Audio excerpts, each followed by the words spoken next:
We've all been there, pouring a hopeful shot of espresso only to end up with a lopsided heart or the dreaded, abstract onion. That moment of frustration is a rite of passage for every home barista pushing beyond the basics.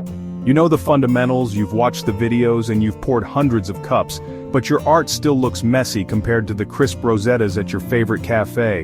The difference isn't effort, it's technique. The leap from amateur to artist is all about mastering the small, nuanced details.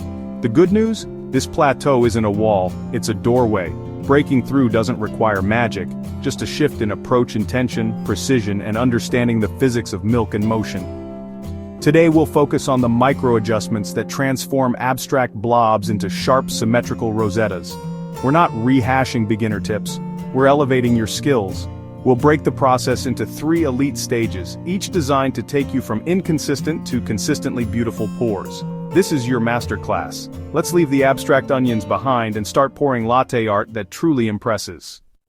This isn't a my first latte art tutorial. If you're still learning to steam milk, check out beginner guides first. This is for the dedicated home barista who can pour a heart or tulip, but wants more. Your designs lack definition and symmetry, and the rosetta remains elusive. We're here to unlock the next level boss level control. We'll break down the rosetta into 3 elite stages. Elite milk integration, the boss wiggle, and the pro cut-through. Think of it like music. You know the notes, now it's time for dynamics and finesse. We'll challenge your habits and introduce precise movements. The goal: replace guesswork with confident execution. Let's start with the most critical element, milk. Everything in latte art starts with milk.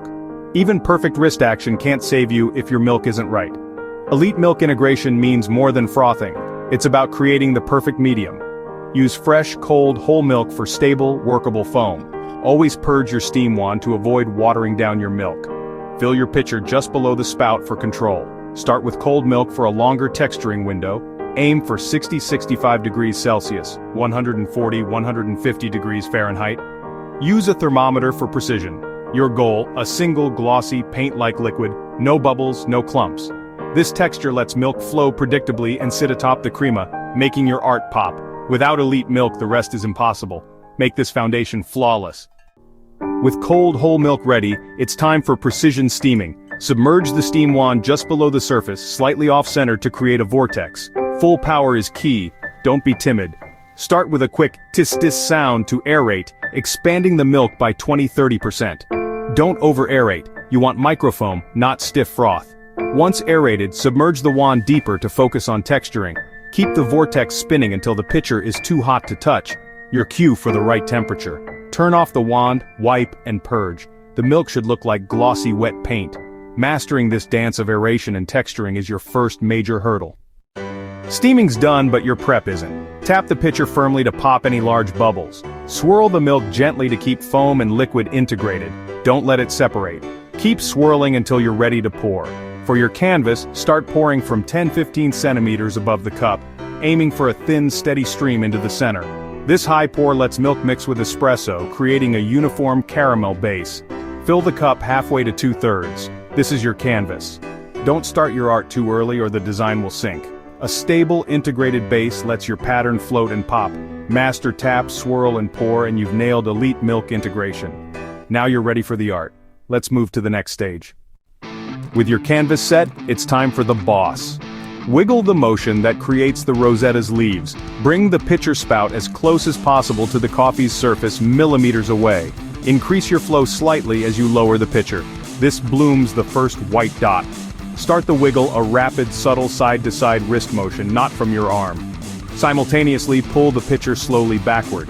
The wiggle forms the leaves, the backward pull stacks them. Too fast a pull, sparse pattern; too slow, leaves bleed together. Find your rhythm: steady wiggle, slow drift. Tilt the cup toward the pitcher, reducing the tilt as it fills. Flow rate matters: too weak, the pattern is thin; too strong, it's messy. Focus on a steady medium flow. This coordinated movement is the heart of the rosetta. Master it and your pours will stand out. Even with the right motion, things can go wrong. Blurry designs, your pitcher is too high or your milk texture is off. Solution: get the spout closer and perfect your milk. Asymmetry: your wiggle isn't even or your pour is off-center. Practice the wrist motion without pouring to build muscle memory. Pull the pitcher straight back, not diagonally. Synchronize flow rate and wiggle speed. Consistency is key. If leaves bleed, your backward motion is too slow for your flow. Don't just pour. Analyze each result. Was it blurry? Get closer? Lopsided? Focus on even wiggle and straight path. Film yourself for feedback. Troubleshoot intentionally to build consistency and confidence.